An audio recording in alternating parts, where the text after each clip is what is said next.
團聚團圓，人遇到耶穌係咪緣分呢？中國人認為人與人能夠建立關係，係因為彼此之間有緣分，因為喺內心嘅深處有類似嘅感覺。呢種嘅感覺似曾相識，係因為兩個人可能喺兒時係朋友，所住嘅環境、學校嘅同學、生活嘅喜好有一啲嘅共同點，產生熟悉嘅感覺。其次係因為每一個人都會覺得喺內心嘅深處失去咗一塊嘅拼圖，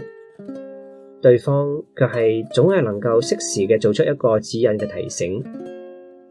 呢個正好彌補咗你嘅缺失，產生咗互補嘅好感。但係呢種嘅緣分嘅感覺係會因距離而改變嘅。如果分開時間太耐啦，感情係就會疏遠。有啲朋友認為信耶穌就係一種嘅緣分，但聖經話俾我哋聽，人子來為要尋找拯救失喪嘅人。路加福音19章第10節記載，主耶穌喺2000年之前係嚟到呢個世間上，被釘喺十字架上，為我哋嘅罪死亡、埋葬，並且第3天從死裏復活，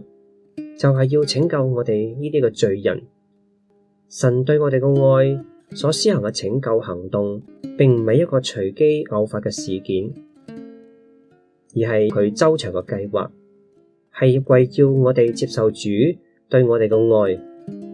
因為佢話，凡接待他的，就是信他名的人，他就賜他們權柄作神的兒女，係記載喺約翰福音1章第12節嗰度嘅。我哋只要以信心嚟到回應，就能夠跟主建立一個美好嘅關係，而呢份嘅關係係唔會淡忘消失，而係直到永永遠遠嘅。親愛嘅朋友，願意你哋都能夠接受耶穌基督成為你哋嘅救主，以至到能夠建立一份永遠嘅關係。本節目內容在於福音單章團聚團圓，由陳偉成牧師撰寫。